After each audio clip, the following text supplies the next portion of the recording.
Vamos a hablar ahora del PAP y en esta otra de la colpo, ¿ya? Para tener claro los procesos. Entonces, Papa Nicolau, el inventor del PAP, Papa Nicolau, muy bien, en los años 40 creó su clasificación, ¿ya? Su clasificación incluía los términos NIC, ¿ya? NIC significa neoplasia intraepitelial cervical. Pero por favor, comprendamos, ¿ah? Para yo decir neoplasia intraepitelial, quiere decir que he tomado una biopsia y he visto neoplasia dentro del espesor del epitelio. O sea, el NIC es un término histológico. ¿Está claro? Ese término histológico lo describe Richard muchos años antes de Papa Nicolau, porque eran las biopsias del cervix. Entonces, estas biopsias que toda la vida vemos, NIC 1, NIC 2, NIC 3, son el origen del término NIC, ¿ya? Neoplasia intraepitelial. Lo que hace Papa Nicolau es correlacionar su citología con la histología. ¿Está bien? Entonces Papa Nicolau correlaciona su citología con la histología.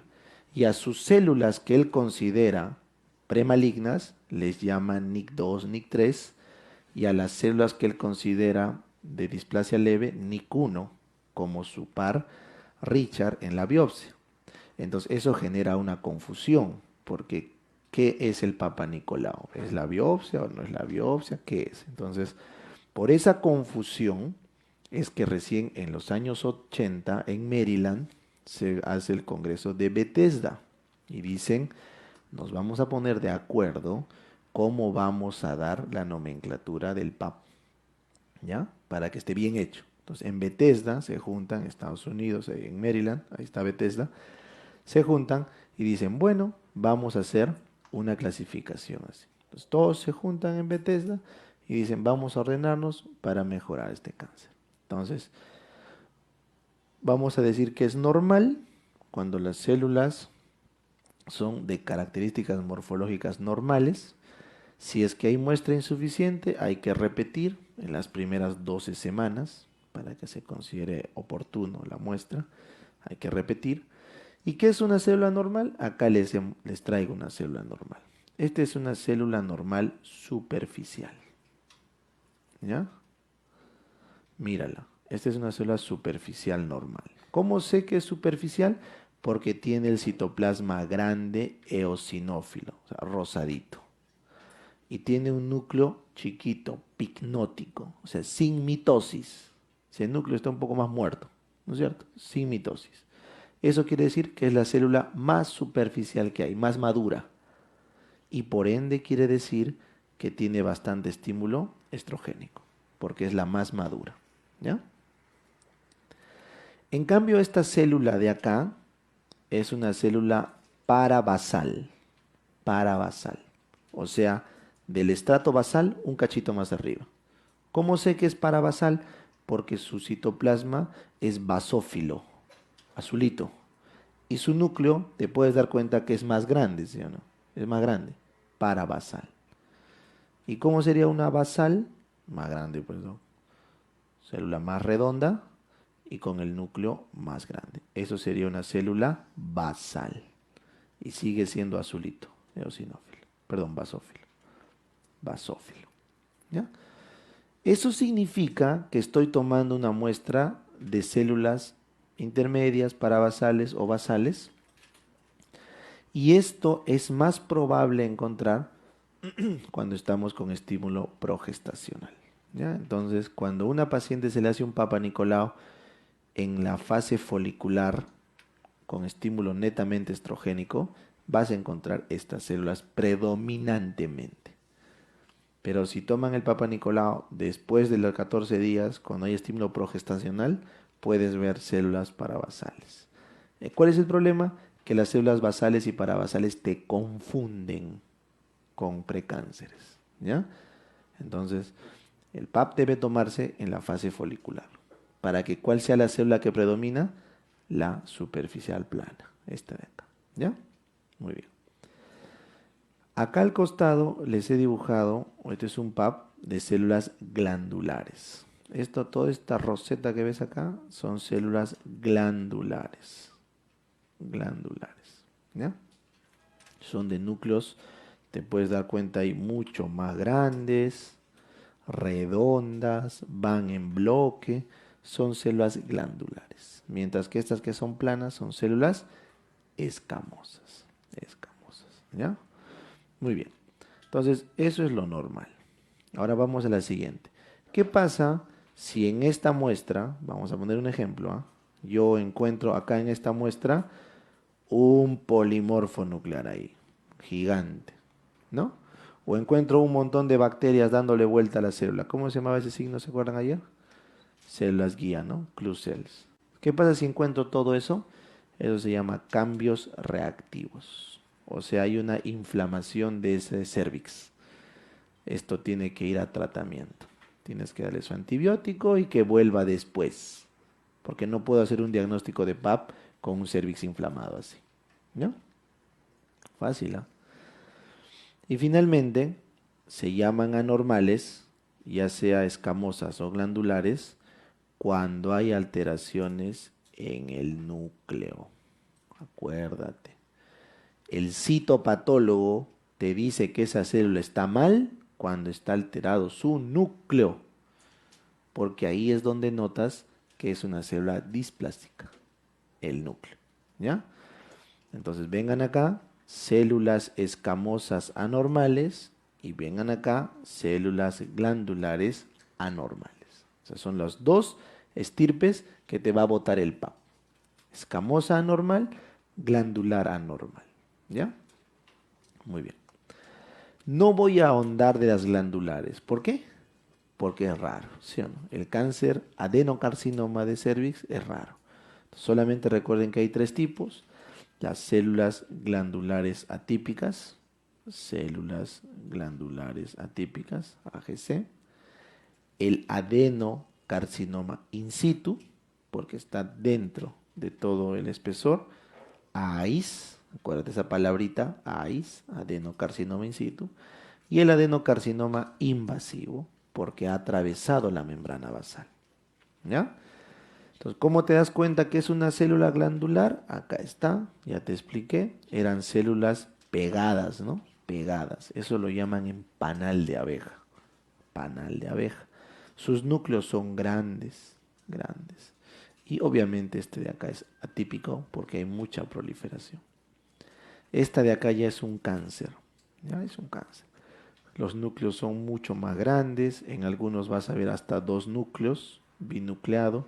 Hay sangre inclusive, ese rojo que ves ahí, componente sanguinolento, puede ser ya un cáncer. ¿Ya? Bueno, eso lo dejamos para los citopatólogos.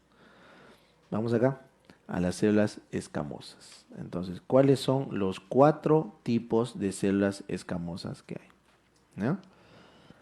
Tienes las células atípicas, porque tienen el núcleo raro. Ese es el extremo más leve. Y tienes el carcinoma escamoso, porque ya tienen altísima probabilidad de ser un cáncer. Es el extremo más grave. En esos dos espectros, de lo más leve atípico a lo más grave escamoso, tienes el low SIL, la lesión de bajo grado, y el HSIL, la lesión de alto grado. ¿Ya? Te pregunto, ¿me interesa diagnosticar el cáncer con un Papa Nicolau? No, porque se supone que el PAP es precáncer. Pues, entonces, esto ya es por gusto, no interesa.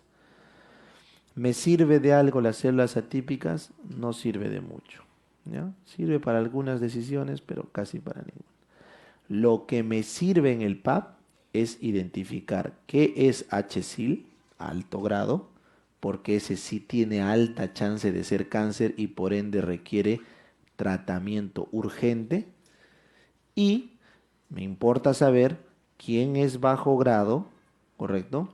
Para observar detenidamente su evaluación o su evolución. ¿Está claro? Entonces, cuando tengo un Papa Nicolau positivo, me interesa saber cuáles son de alto grado porque debo intervenir y cuáles son de bajo grado para observar solamente. ¿Ya? Muy bien. Entonces, esas son las lesiones escamosas.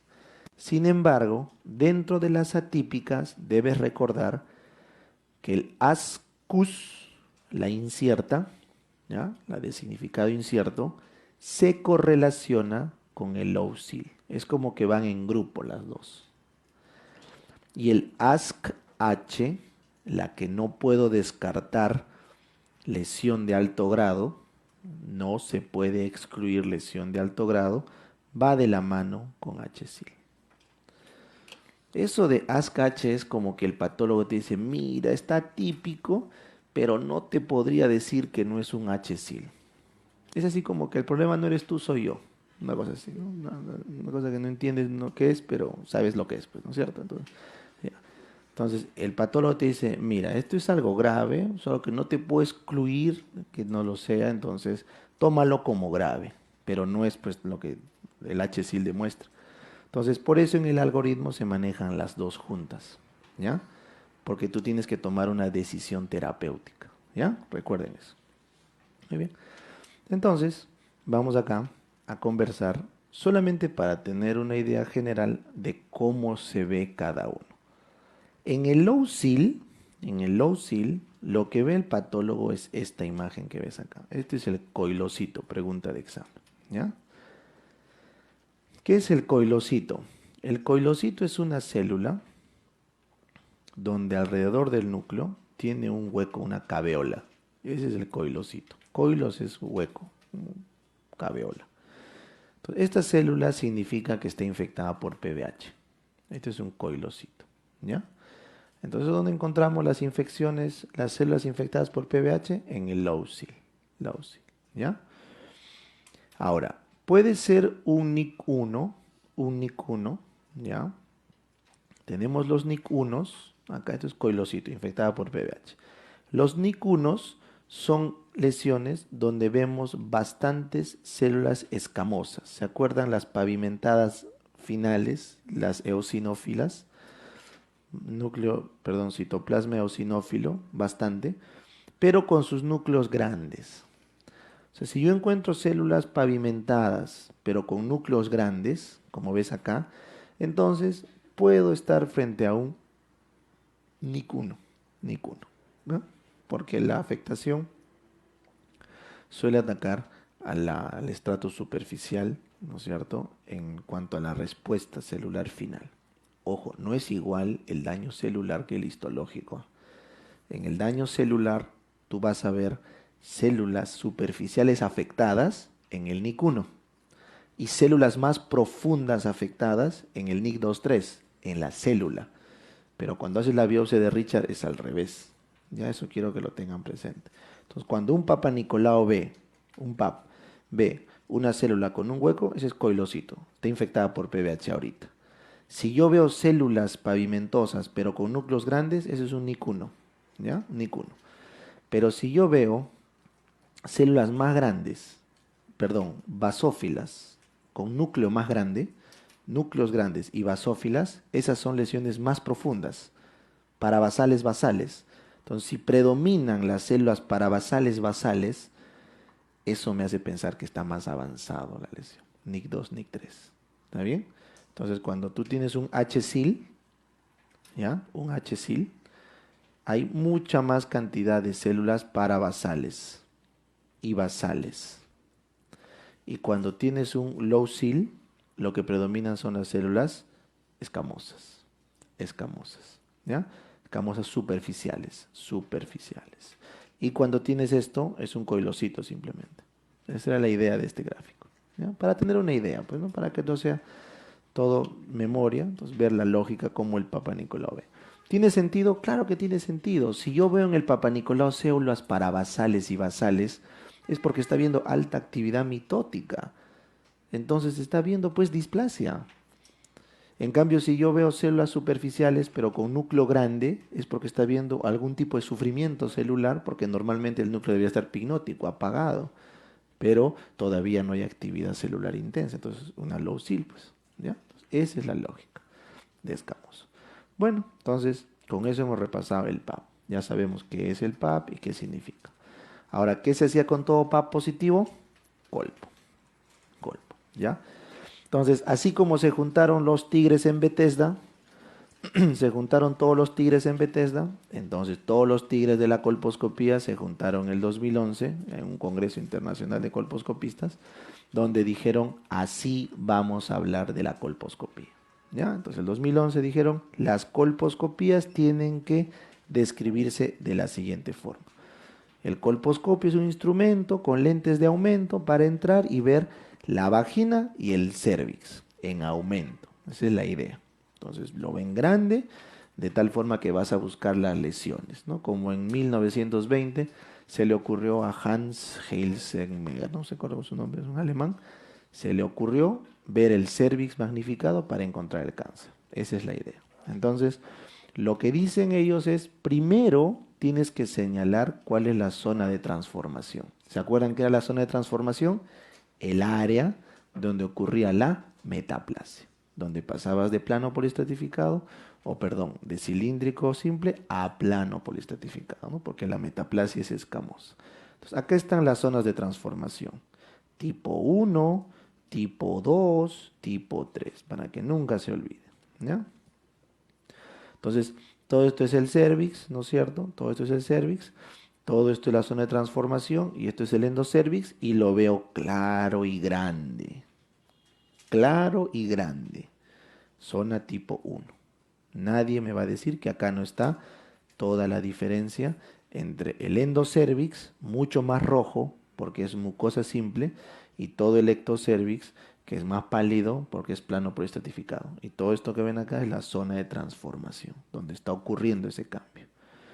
El tipo 2 es mucho más profundo, está más metido en el endocérvix, entonces el límite ya lo veo más chiquito, porque está hacia adentro.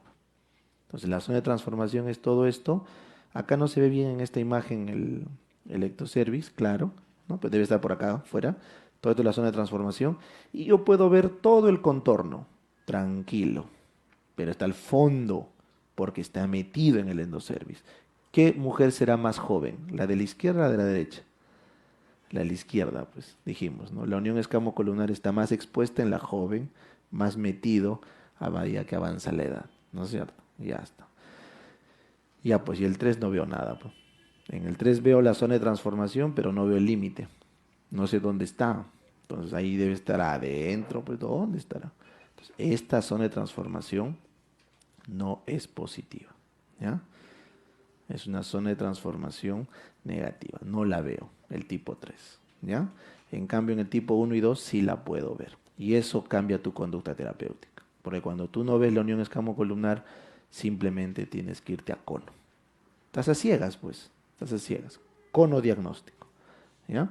Si vienes de un HSIL. En cambio, si ves la unión escamocolumnar, tranquilo, te pones a buscar la lesión. Entonces, si yo veo la unión escamocolumnar, estoy feliz porque he encontrado la zona donde es más probable que haya una lesión. Entonces, ahora me pongo a buscar la lesión. ¿Ya? ¿Qué es normal? Para que no se te ocurra decir que eso es una lesión. El ectropion es normal. ¿Qué era ectropion? Tejido del endocervix, pero en el ectocervix. Eso vimos la primera clase. El ectropio es tejido de endocervix en el ectocervix. ¿Ya está? ¿Qué es el epitelio metaplásico? Justamente pues esta zona de transformación. Ya está. ¿Qué son los quistes de Nabot? Unos quistes simples que se desarrollan en las criptas del cervix. Las criptas del cervix donde se capacitan los espermas. Normal.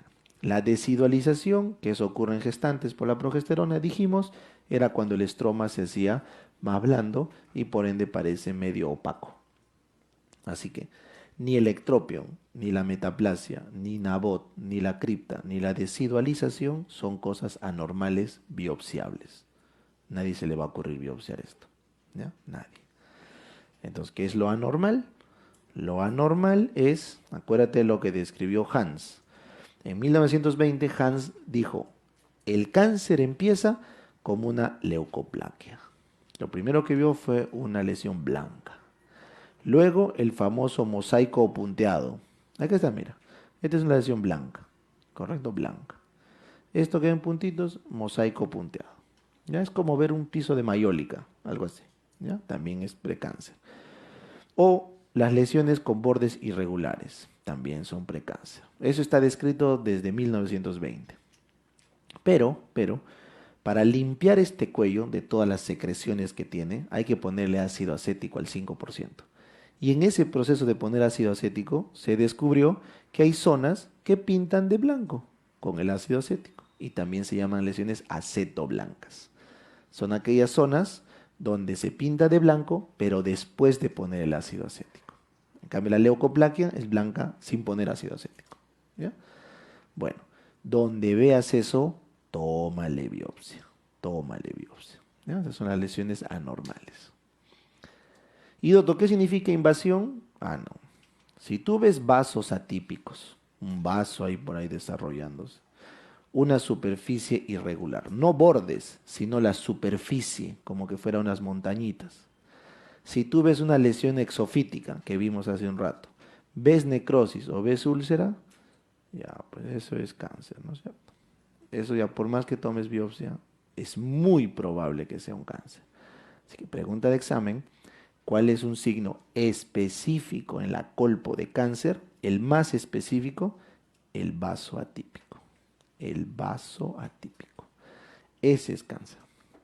Porque es neovascularización, pues. Neovascularización. Ya está. Finalmente, lo he dejado porque ya no es una prueba confiable, es el famoso Schiller. ¿Ya?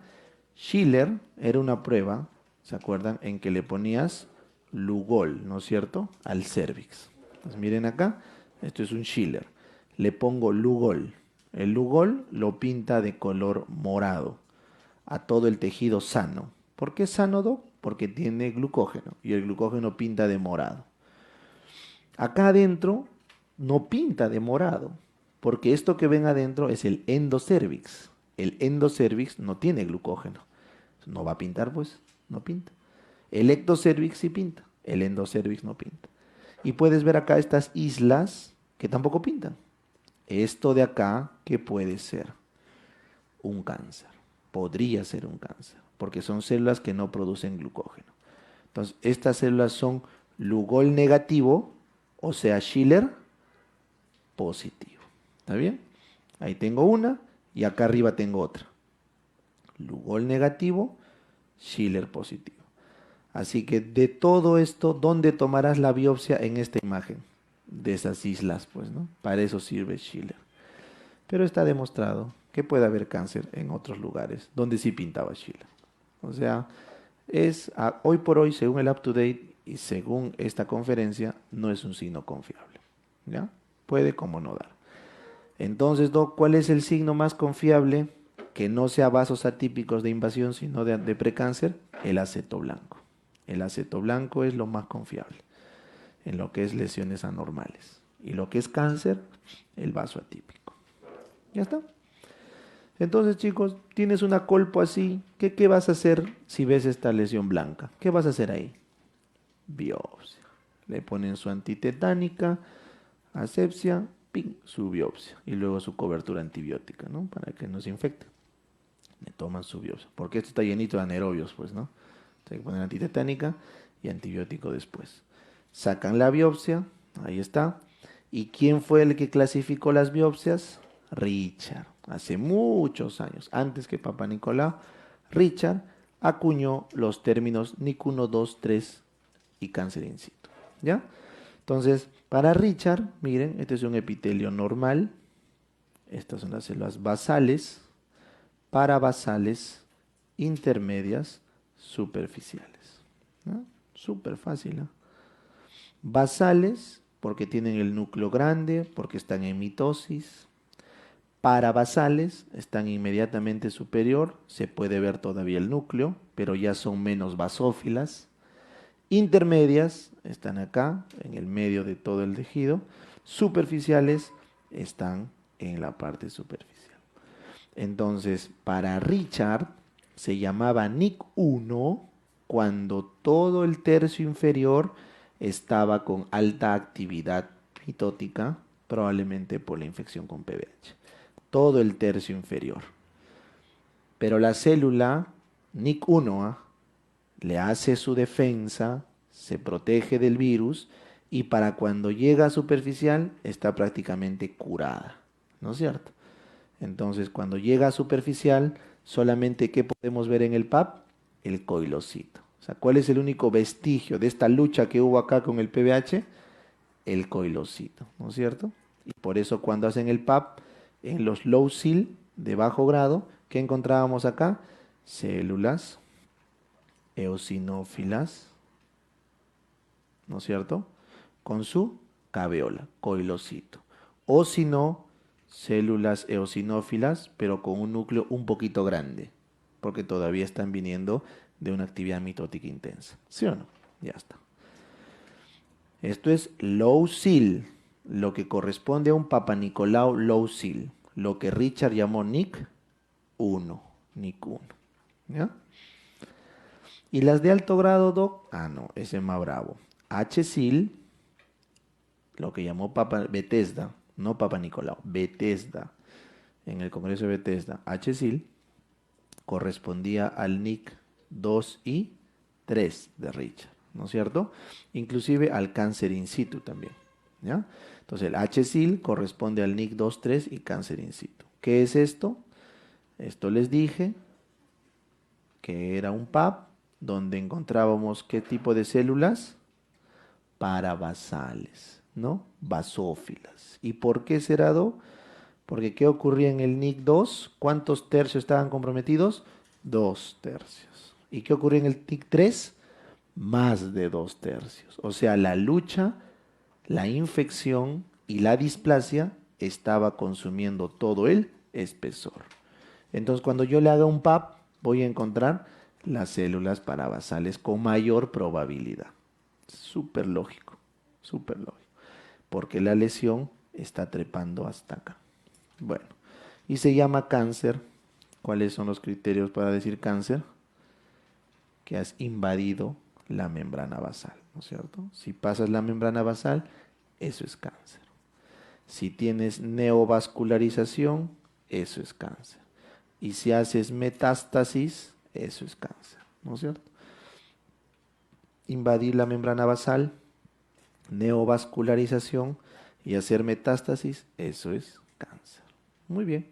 Entonces con eso tienen la biopsia famosa de Richard. NIC 1, tercio inferior, NIC 2 hasta 2 tercios, NIC 3 más de 2 tercios y el cáncer in situ es todo el espesor, todo el espesor.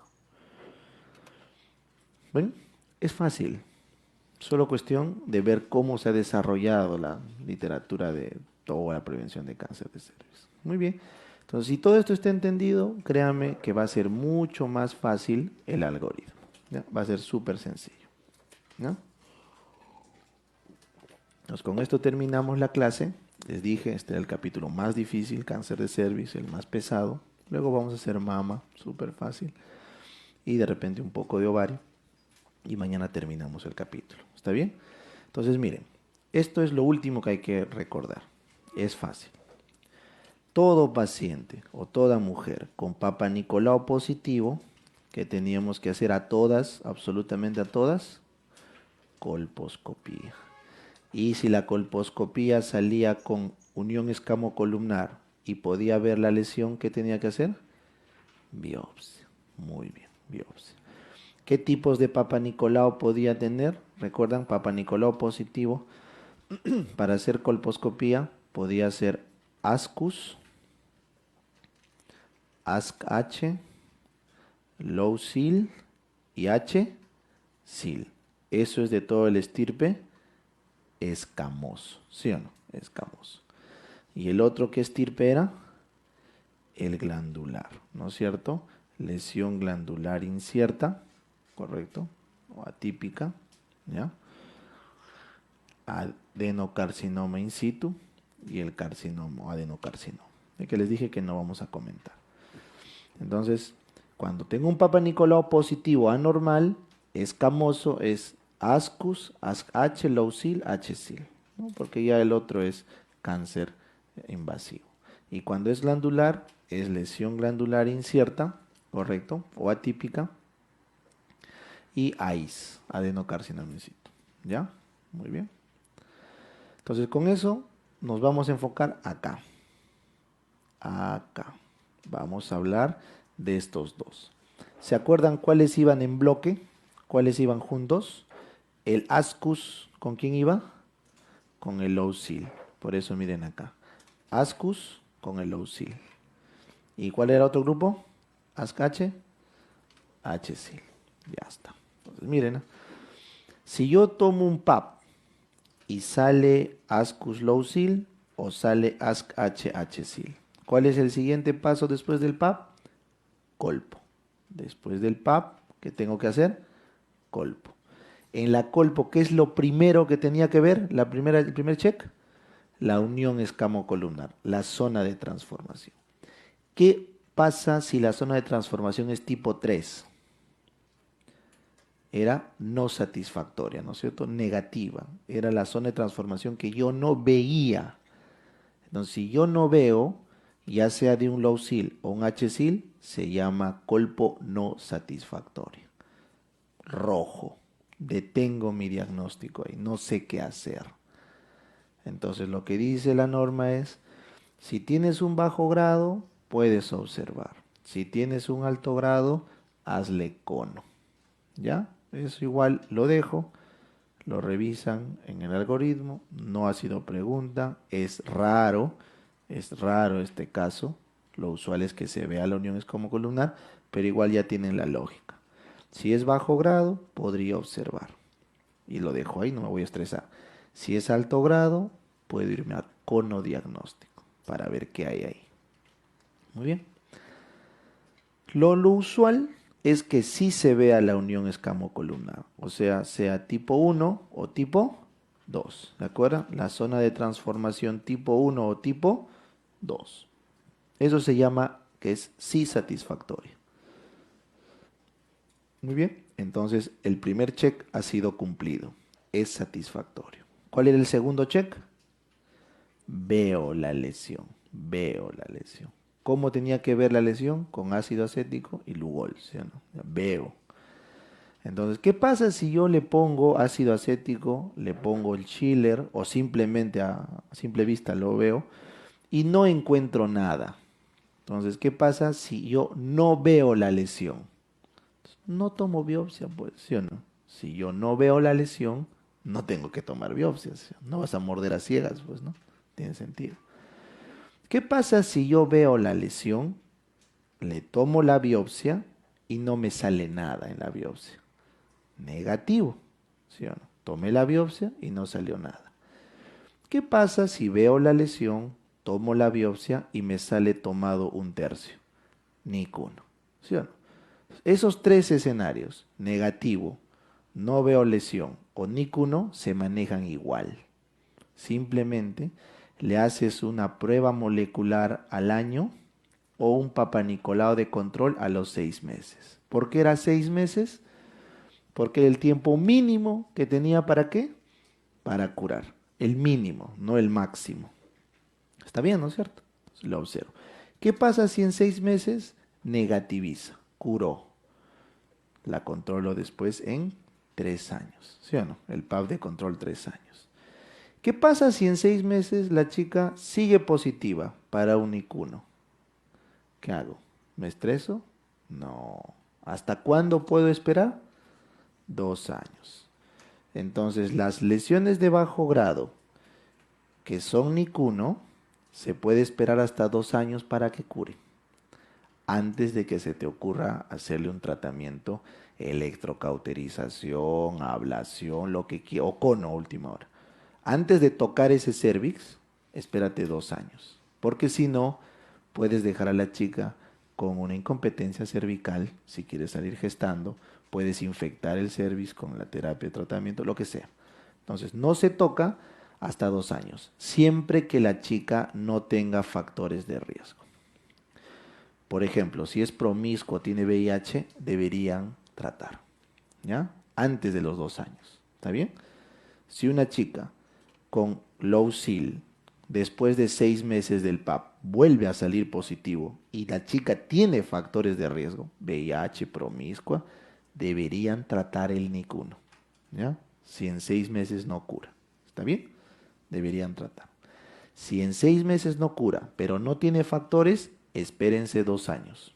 Espérense, déjenla curar sola, ¿ya? Muy bien. ¿Qué pasa si sale NIC 2, 3? Esto es raro. Esto no voy a comentar acá, porque un low SIL, difícil que salga NIC 2, 3, cáncer in situ o invasivo. ¿Está bien? No lo voy a comentar ahí. Igual es lo mismo que está abajo, ¿ah? Es lo mismo, pero lo voy a comentar abajo, no arriba, porque no es lo frecuente que un low SIL en la biopsia te dé NIC. No es lo frecuente. ¿Está claro? Ya. Entonces vamos acá. ¿Qué pasa si tengo un HSIL? Alto grado. Me preocupo, pues, ¿no? Me preocupo. Entonces, ¿veo la unión escamocolumnar? Sí, doctor. Satisfactoria. Muy bien. Entonces, ¿cuál es el siguiente paso después del primer check? Ver la lesión. A simple vista, con Lugol, con ácido acético. Y doctor, no veo la lesión. No veo la lesión. ¿Qué pasaba arriba en el low SIL cuando no veía la lesión? No tomo biopsia y se acabó, le hago control. ¿Para qué me hago problemas? No hay nada. ¿Qué pasa si un HSIL no veo la lesión? Me estreso, porque el patólogo no está loco para ver un HSIL. El patólogo se le puede pasar un low SIL, porque eso puede ser una lesión microscópica que en verdad está, no pasa nada. Pero un HSIL tiene que haber lesión, algo tiene que haber. Entonces, si el PAP me ha botado HSIL o ASC-H, el patólogo no es ningún loco para darme ese dato, así que yo debo suponer que la lesión está dentro del cérvix, donde yo no veo. Entonces, si no veo la lesión, tengo que hacer curetaje endocervical. Y el ginecólogo empieza a raspar el endocervix, curetaje, y lo manda a biopsia. Si el curetaje le sale negativo, ahí recién, bueno, mira patólogo, tú me has dicho que hay HSIL, yo te creo.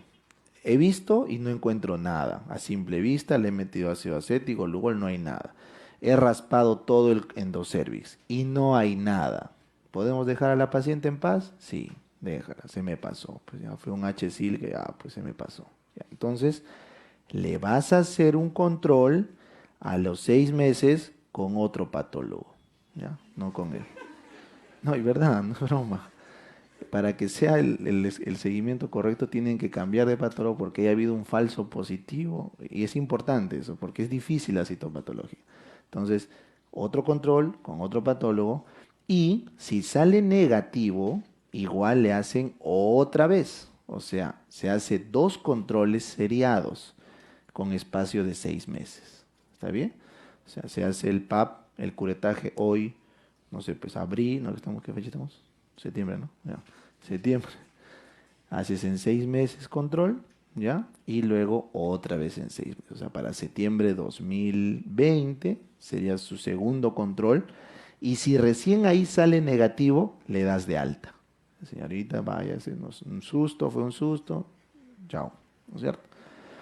Pero recuerden que las pacientes que son VIH, correcto, también tienen estos controles seriados en la primera citología positiva. Esto lo que trato de decir acá es que cuando una paciente es VIH, en su primera citología se le hace 2 controles antes de que le des por negativa. ¿Ya? O sea, por más que te haya salido low SIL acá arriba, una chica con VIH, en el PAP te sale negativo, tú no la mandas de alta hasta un segundo PAP.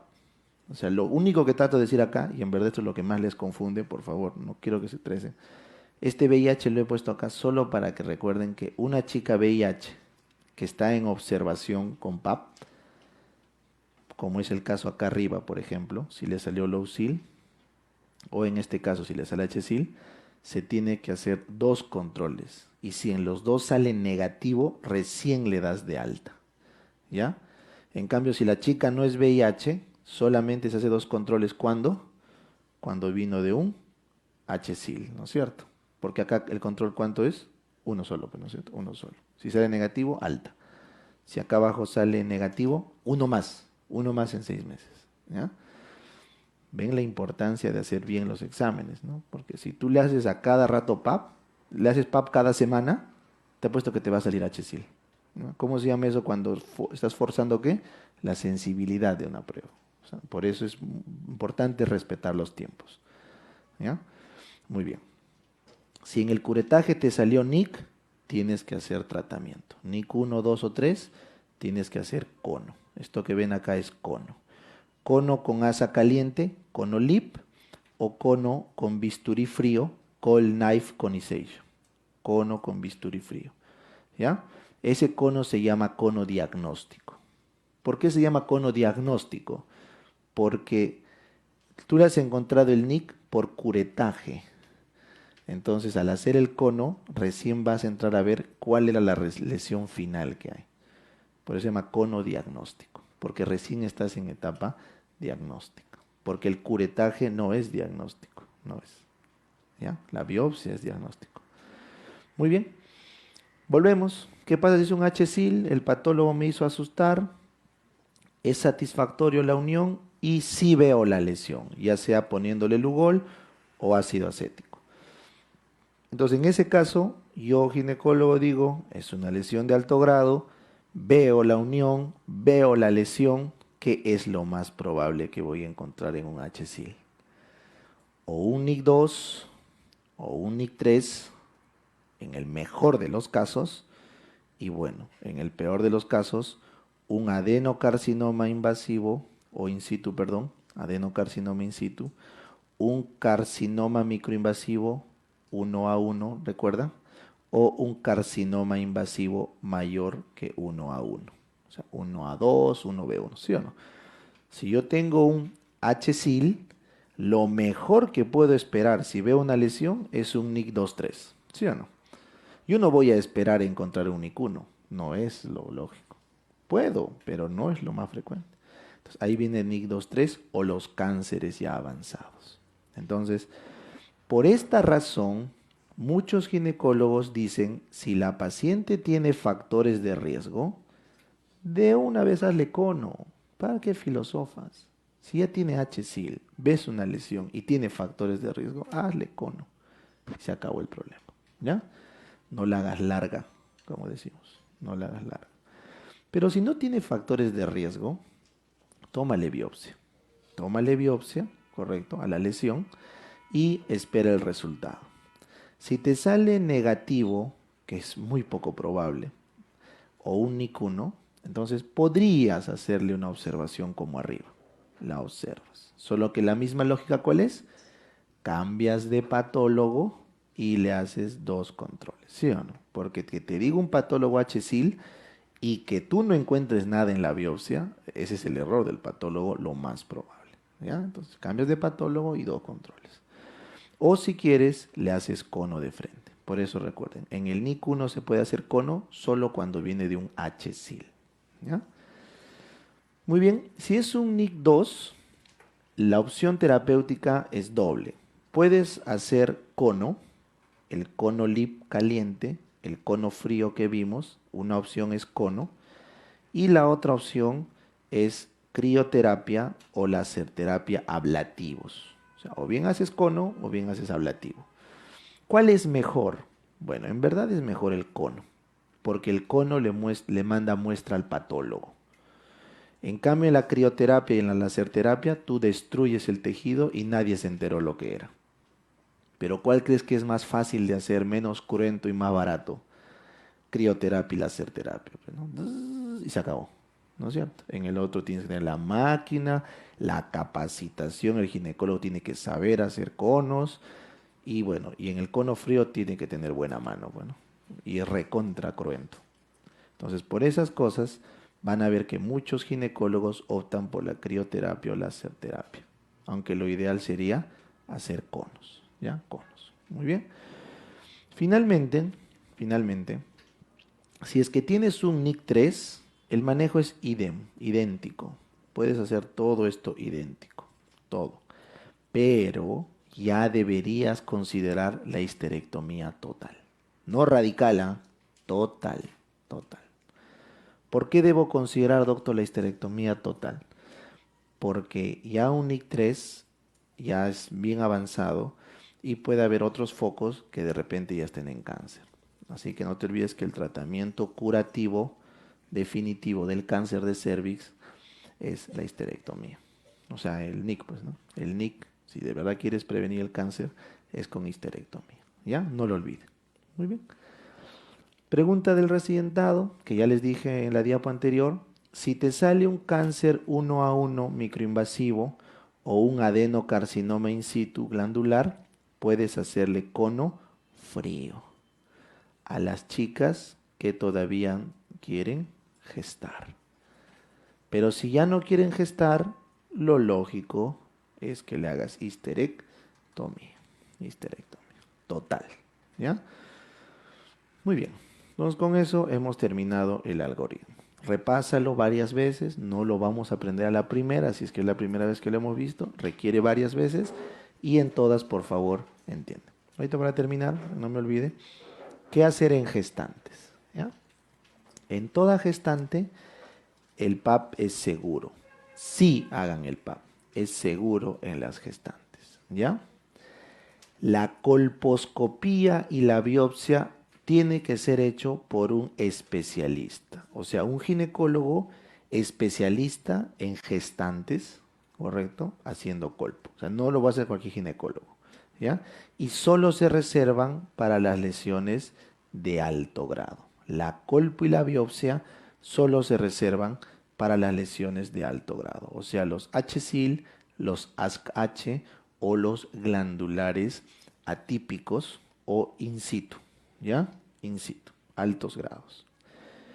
En cambio, el cono no se debe hacer, no se debe hacer pasado la segunda mitad, ¿correcto? Y no se debe hacer si es un NIC. ¿Está bien? O sea, todas las lesiones precáncer, NIC 2, NIC 3, cáncer in situ, deben posponer su tratamiento después del parto, por lo menos unas 12 semanas después del parto. Los únicos que pueden tratarse dentro del parto son ya los cánceres invasivos.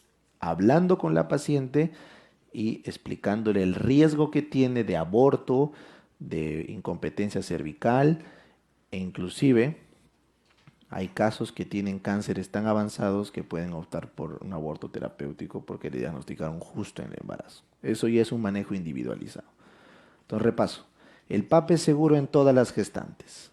Solo hago colpo y biopsia a PAPs de alto grado.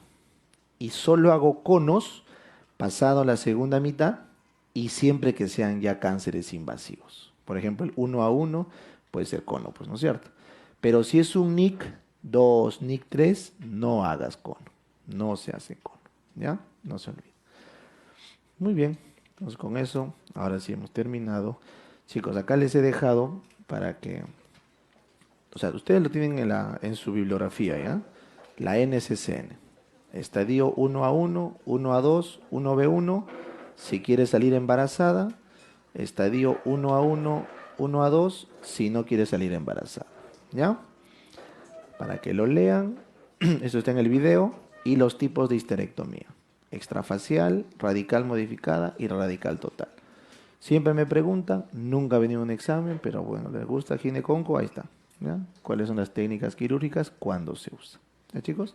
Eso es para que lo revisen como adicional en la casa.